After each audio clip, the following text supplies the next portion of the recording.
Tube Tamil வணக்கம். Iran நடத்துகின்ற போரில் மேற்கு நாடுகளுக்கு எப்படி இவ்வளவு பெரிய அழிவுகள் ஏற்படுகின்றது என்பது தொடர்பாக பிரிட்டன் படைத்துறை அமைச்சரினுடைய கருத்து வெளியாகி இருக்கின்றது. இந்த போர்க்களத்தில் வியூகங்களை வகுப்பதிலும் போரை வெற்றிகரமாக நடத்துவதிலும் ஆளில்லா விமான போரை முன்னின்று இயக்குவதிலும் இயக்குனராக திரை மறைவில் பின்னணியில் இருப்பது ரஷ்ய அதிபர் புட்டினின் ராணுவம் தான் என்று பிரிட்டன் கூறியிருக்கின்றது. பிரிட்டனினுடைய படைத்தளத்தின் மீது சைப்ரஸில் நடைபெற்ற தாக்குதலானது நம்ப முடியாதது அல்ல. அதற்கு பின்னால் ரஷ்யா இருந்திருக்கின்றது. அந்த தாக்குதலை நடத்திய ஈரானினுடைய ஜாகிட் 136 ஆளில்லா விமானத்தினுடைய அடிப்படை ஹார்ட் டிஸ்க் என்று சொல்லப்படுகின்ற தகவல் கட்டமைப்புகள் அனைத்தும் ரஷ்யாவில் உருவாக்கப்பட்டிருக்கின்றன. அது ஈரானுடைய ஆளில்லா விமானம் அல்ல. இந்த போர்க்களத்தில் ஆளில்லா விமான யுத்தத்தில் ரஷ்ய ஆளில்லா விமானங்களினுடைய அபார சக்தி தான் இப்பொழுது அமெரிக்க படைத்தளங்களை தாக்கி அழித்துக் கொண்டிருக்கின்றது என்றும், அதுபோல மத்திய கிழக்கில் அமெரிக்க நண்பர்களினுடைய செல்வங்களை சூறையாடி தீயிட்டு கொளுத்தி கொண்டு இருப்பதாகவும் அவர் தெரிவிக்கின்றார். சென்ற வாரம் ஈரானினுடைய 20 ஆளில்லா விமானங்கள் மேற்கு நாடுகளினுடைய கட்டமைப்புகளை அனைத்து எதிர்ப்புகளையும் முறியடித்து தாக்குதலில் வெற்றி பெற்றிருக்கின்றன. இது ஈராக்கில் இருக்கின்ற குர்டிஸ்தானிய பகுதியில் அமைந்திருக்கும் அமெரிக்க ராணுவ கட்டமைப்புகளின் மீது இந்த தாக்குதல்கள் நடைபெற்று பலத்த சேதத்தை ஏற்படுத்தி இருக்கின்றன. இதுபோல ஈரானினுடைய ஆளில்லா விமானம் ஒன்று குவைத்தில் 6 அமெரிக்க படைகளை கொன்று தள்ளியதில் முக்கியமான பாத்திரம் வகித்திருக்கின்றது. இதை தடுக்க முடியவில்லை.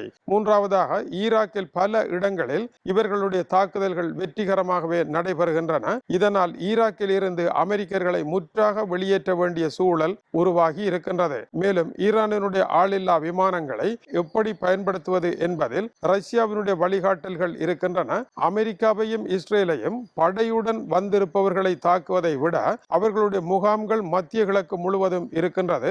அந்த முகாம்களை வெட்டுகின்ற வேலையை செய்கின்ற பொழுது இந்த போரில் அமெரிக்காவினால் ஒன்றும் செய்ய முடியாத நிலை வரும். ஆலமரத்தை விட்டு கிளைகளை தரிக்கின்ற வேலையை செய்கின்றன இந்த ஆளில்லா விமானங்கள். இது பலத்த சேதத்தையும் பெரும் பொருள் நஷ்டத்தையும் ஏற்படுத்தி கொண்டு இருப்பதாகவும் பிரிட்டனினுடைய படைத்துறை அமைச்சர் தெரிவித்திருக்கின்றார். ஈரானினுடைய கமிகஸ் ஆளில்லா விமானங்கள் ஈராக் பகுதிகளில் பலத்த சேதத்தை ஏற்படுத்தி இருப்பதாகவும் அவர் தெரிவிக்கின்றார். போரியல் பகுப்பாய்வு இந்த போரை இப்படித்தான் நடத்த வேண்டும், அமெரிக்காவினுடைய கண்களில் விரலை விட்டு ஆட்டுவது இப்படித்தான் என்று ரஷ்யா தான் பின்னணியில் இருந்து இந்த வியூகத்தை அமைக்கின்றது என்று ஜான் கெலே காட்டமாக தெரிவித்திருக்கின்றார். சவுதி அரேபியாவினுடைய வான் தாக்குதல் கட்டமைப்பை சரியாக அளித்திருக்கின்றது ஈரானினுடைய ஆளில்லா விமானங்கள். அதே கட்டமைப்பில் சவுதியினுடைய தலைநகர் ரியாட்டில் இருந்த அமெரிக்காவின் தளத்தின் மீது நடத்தப்பட்ட தாக்குதல் வெற்றிகரமாகவே அமைந்தது. அந்த பகுதியில் இருக்கின்ற காரியாலயத்தினுடைய முதலாவது மாடியில் இருந்த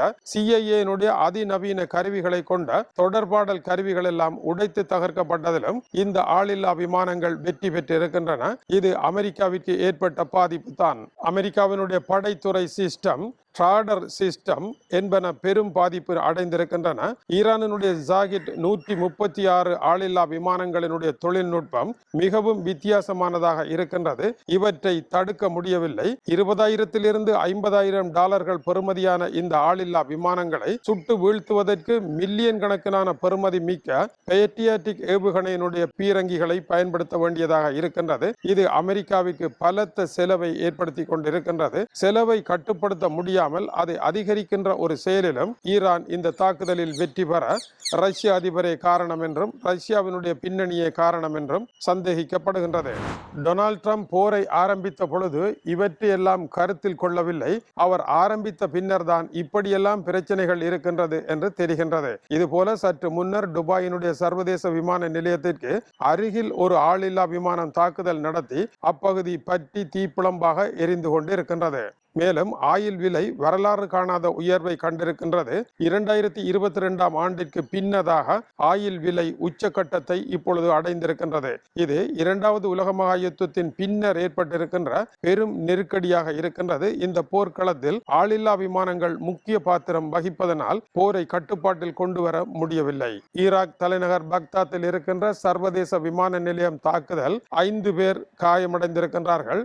நேற்று பாப்பரசர் லியோ நடத்திய 6வது ஆராதனையில் யுத்த நிறுத்தம் ஏற்பட வேண்டும் என்று ஆராதனை செய்திருக்கின்றார். இவ்வாறு விவகாரங்கள் நாம் நினைப்பதைப் போல இன்றோ நாளையோ போரை நிறுத்திவிடக்கூடிய அளவில் இல்லை. மிகவும் மோசமான ஒரு சூழ்நிலை நோக்கி இந்த போர் நடைபெற்றுக் கொண்டு இருப்பதனால் போரை மேலும் நீண்ட காலம் நடத்த வேண்டிய நிலைக்கு டொனால்ட் ட்ரம்ப் தள்ளப்பட்டிருக்கின்றார். இது டியூப் தமிழனுடைய உலக செய்திகளுக்காக இலங்கை வடபுலம் யாழ்ப்பாணத்தில் இருந்து கீசே துறை. வணக்கம் உறவுகளே.